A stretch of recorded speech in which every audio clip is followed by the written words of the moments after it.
ये जो बखता रोगने या कोई अरस लजता सो ये करुओं से दूसरी सुख देख के पावता ये सुख बाते अरस की अलेखे अखंड क्यों बरनो मैं न जुबा बैठा बीता इन इंदा मैंने का कहीं न बिदा की सो अरस में बिदा बेसुमार इन मुख पानी क्यों कहूँ वो जाको वार न पार तो कया रसुलाने अरस में वाय दत्त सो कया इन मायनो ये रुआ एक दिला एक चिता एक रुआ सुख लेता है सुख पाओ तो बारे हजार तो कोई जो चीजें अरस की सो चीज अपार जो कोई चीज अरस में भाग जीवी जानवर ताको सुख बल सक का सो पार न आवे क्यों कर या पशु या मृग कोई अपार तीनों की बात तोरू के सुख क्यों कहूँ ये तो है अक की जात जिन किन को संशय उपजे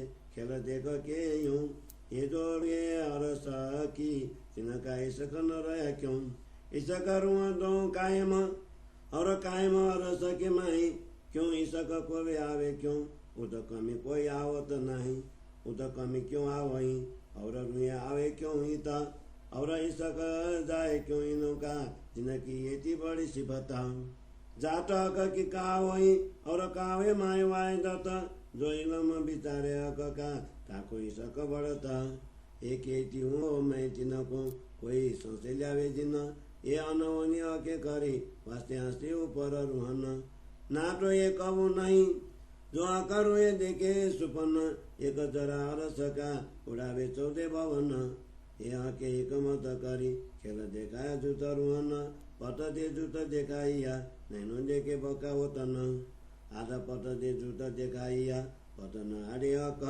सो अक को अक देखत हुई फरामो सिरंतक इन विधा खेल देखाइया ना तो रुए जूत देखे क्यों कर अपने तन आके जान के करी आसी रुआ ऊपर सो भी किया सुख वास्ते पर अब सुधा किना को नहीं खेल देसी सुख बढ़े अब जागे और सके माही हादी नोराया का और रुया अंग नोरा इन विदार समय वाय दत्ता ये सब का दौरा श्री महमद कहे तीसरा ये जो दिल सागर अब कौन चौथा सागर पद खोल देखो अंतर पद खोल देखो अंतर श्री महमद कहे ये तीसरा ये जो दिल सागर अब कौन चौथा सागर पद खोल देखो अंतर पद खोल देखो अंतर चौपाई 33 प्रकरण 4 चौपाई 208 बोलो श्री प्राणनाथ प्यारे की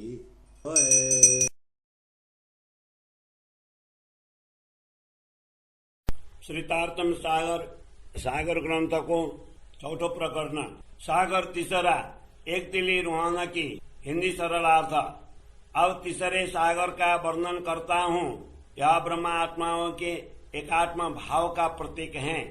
ब्रह्म आत्माएं मूल मिलावा में विराजमान हैं। आत्मा दृष्टि से देखने पर ही इनकी अपार महिमा ज्ञात होंगी। परम धाम की ब्रह्म आत्माएं क्षण मात्र के लिए भी अपने धनी से भिन्न नहीं हो सकती। इन ब्रह्म आत्माओं में वियोग कैसे हो सकता है, क्योंकि ये सभी अद्वैत स्वरूप हैं। इन सब की बुद्धि हृदय एवं चित्त एक ही है। इनका परस्पर प्रेम भी इतना प्रगाढ़ है। इनका प्रकाश स्नेह सर्वदा प्रेम प्रीति से भरा रहता है। इनके विशाल हृदय को ही तीसरा सागर कहा है। ये सभी ब्रह्मात्माओं का हृदय विशाल सागर के समान है। इनके हृदय में प्रवेश कर इन्हें देखे तो ज्ञात होगा कि ये सभी एक साथ मिलकर किस प्रकार बैठी हुई है। इनका हास परिहास आनंद विलास सुखों की अनुभूति आदि सभी एक रूप में है। इनकी जीवन शैली भी एक ही प्रकार की है। इन अद्वैत स्वरूपा ब्रह्मात्माओं के वचन आचरण एवं मन स्थिति का वर्णन कैसे करें। इन ब्रह्मात्माओं के इसीलिए अद्वैत स्वरूपा कहा है, क्योंकि परम धाम की ये आत्माएं स्वयं धाम धनी की अंग स्वरूपा हैं। जिस प्रकार सूर्य की ज्योति से अन्य सभी ज्योति प्रकाशित होती हैं, उसी प्रकार ये ब्रह्मात्माएं अक्षरातीत धनी की ही शक्ति से ओतप्रोत हैं। इन ब्रह्मात्माओं के एकात्मा भाव की शोभा किन शब्दों में व्यक्त की जाए। यदि इनमें से कोई एक श्री राधा जी के अंतरंग रहस्य की बात करती हैं तो उसे सुनकर दूसरे के हृदय में उमंग नहीं समाता है। यदि कोई धामधनी के सानिध्य में प्राप्त सुखद अनुभूति की बात करते हैं तो दूसरे को ऐसा आभास होता है कि उसने स्वयं भी उसी प्रकार की अनुभूति प्राप्त की है। यदि कोई ब्रह्मात्मा किसी बात से आनंदित होती है तो दूसरी को भी उसी आनंद का अनुभव होता है। इस प्रकार सभी ब्रह्मात्माओं में एकात्म भाव है, इसलिए उनका अलग अलग वर्णन कैसे करें। यदि कोई ब्रह्मात्मा श्री राधा जी से वार्तालाप करते हैं तो उसकी सुखद अनुभूति दूसरे को भी होती है। प्रत्युत्तर में श्री राधा जी को कुछ कहते हुए देखती हैं तो दोनों ही आनंदित हो जाती हैं। इस प्रकार सभी ब्रह्मात्माएं धामधनी के साथ परस्पर आनंद का अनुभव करते हैं। उससे श्री श्यामा जी को अपार आनंद का अनुभव होता है, क्योंकि सभी ब्रह्मात्माएं उनकी ही अंग स्वरूपा हैं। जब श्यामा जी को आनंद अनुभव होता है तब सभी ब्रह्मात्माएं भी उसी प्रकार आनंदित होती हैं। जिस प्रकार किसी वृक्ष के मूल में सींचने से उसकी शाखाएं, पत्ते, फल, फूल आदि सभी हरे भरे रहते हैं, उसी प्रकार श्री राधा जी से श्यामा जी को जितना आनंद प्राप्त होता है वो आनंद श्री श्यामा जी से सभी ब्रह्मात्मा को पहुंचता है।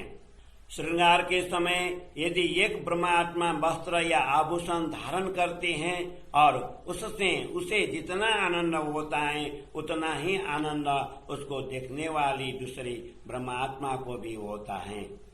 इस प्रकार सभी ब्रह्मात्मा को अनंत सुख का अनुभव होता है।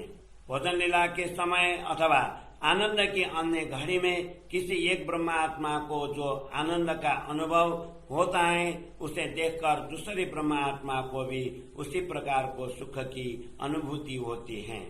इस प्रकार के असंख्य सुख परम धाम में है। इस नश्वर संसार में रहकर न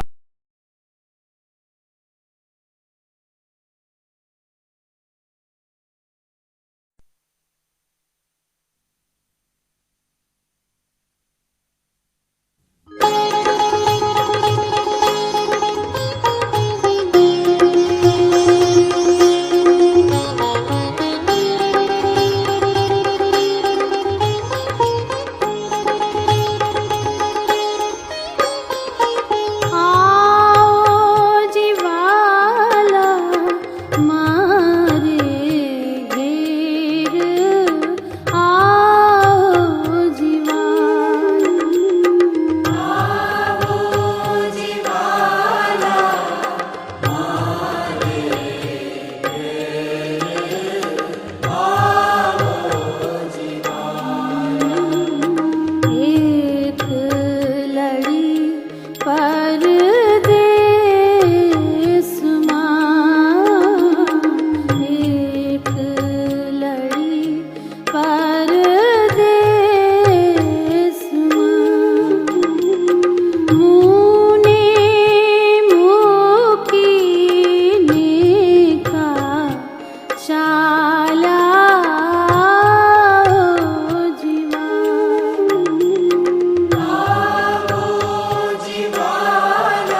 આવજો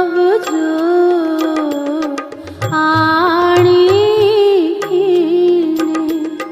મારા મનના મનોરથ પૂરજો મારા મનના મનોરથ પૂરજો શ્રી ઇન્દ્રાવતી લાગી